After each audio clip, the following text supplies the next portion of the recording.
Monster Bash, the random monster generator with a deck of cards that we made with our friends. This year, it got remixed. We have an entirely new deck, and it has 3 different types of cards. Regular cards, remixed cards where you cut them in half and then you put them together for infinite combinations. And then we got half cards to remix other cards. This year, our cards were dealt by a mysterious oracle, and I had to make a wish that this monster would dictate the future of my D&D campaign, and these were the cards I was dealt. So I started 3D printing some STLs I found on Thingiverse and Cult 3D, and eventually, it was time to kit bash something.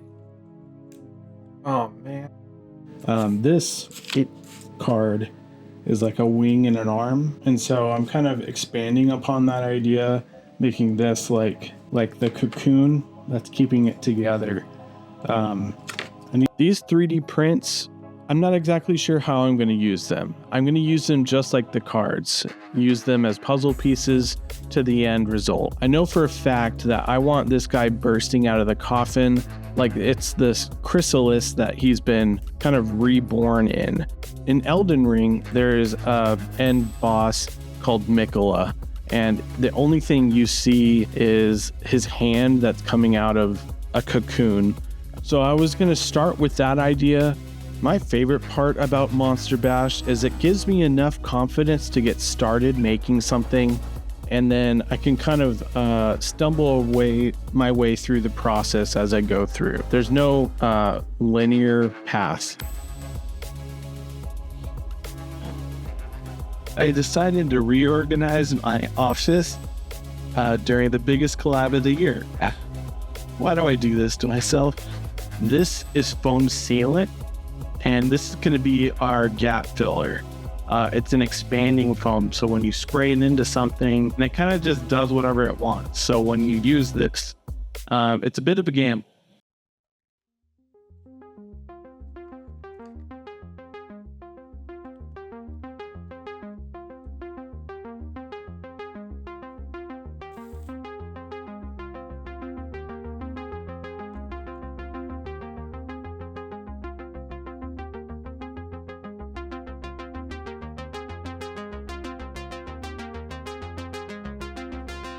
So I have these 2 cards, the skeleton and the like wolf legs. So I kind of want to put a bunch of fur on this guy. So I grabbed my milliput.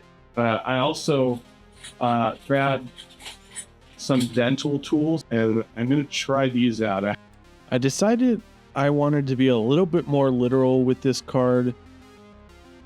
So I glued on a bit, and I decided I didn't like it. So I went ahead, pulled it off, grabbed some more milliput, and then started sculpting a new one. I was going for kind of a malformed, like Luna moth type wing, because it's still emerging and it wouldn't be fully like furled. So I grabbed a 3D printing spool, and I started sculpting on that just to give it a little bit more volume. And I started pulling it up and adding more volume that way. I wanted to add the eye card to this wing as well. So that was an added benefit of sculpting it. On all my cards, I had like 4 eyes, and I felt like it was kind of a substantial feature that this monster should have. And the monster was kind of being birthed, so it didn't really have like open eyes. It was kind of still developing.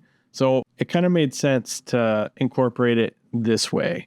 I wanted to incorporate it onto the model while I was sculpting it. So I super glued it on, and then to kind of make sure that it wasn't flopping down, I used the super glue to kind of support the underside of the wing as well, so it would still cure in the right shape. And I incorporated the chain card as well. Man, isn't this nice? Many thanks to the missus for helping me out with this. I got all the details I want on here. I'm going to prime it. Lately, I've been switching up how I paint, so we're going to get into that right now. I've been starting out with a white prime, and then once that primer is fully dry, I do the base coat with Army Speed Paint. And this is going to add all the shadows, a lot of contrast and interest. And I kind of did the inside of the coffin dark brown color. And then when I got to the coffin area, I went for like a dark mossy green color. What this is doing is it's giving our shadows a lot of interest, and it's differentiating the shadows by material. So once we get all that finished, we let that dry completely. And then I grabbed a whole set of these paint markers, and it's really convenient to have these. I can paint anywhere in a comfy chair. I don't need a paint cup, and I just kind of base coat everything and leave the shadows the dark brown or the dark green, just to add a really contrasty texture. And I find that I have a lot more brush control with the paint pens than I do with a paintbrush. So when I got to the fur, I was able to kind of add a lot of more contrast and texture with the painting that I was doing rather than with a paintbrush. I always have to mess with consistency, and this is a really consistent method of painting. And all the shadows there are as interesting as they can get right now, so I don't need to worry about them. And then in later steps, I can glaze on speed paint over this, and that will add all the interest that I need. So I went ahead and base coated all of the wing. I went back and forth with this in a lot of different ways, but eventually I got it where I wanted it, and I let the paint pens cure overnight. Something I hadn't done a lot of was flat surfaces, and the coffin looked good, but I really was bugged by the streak texture that I was getting.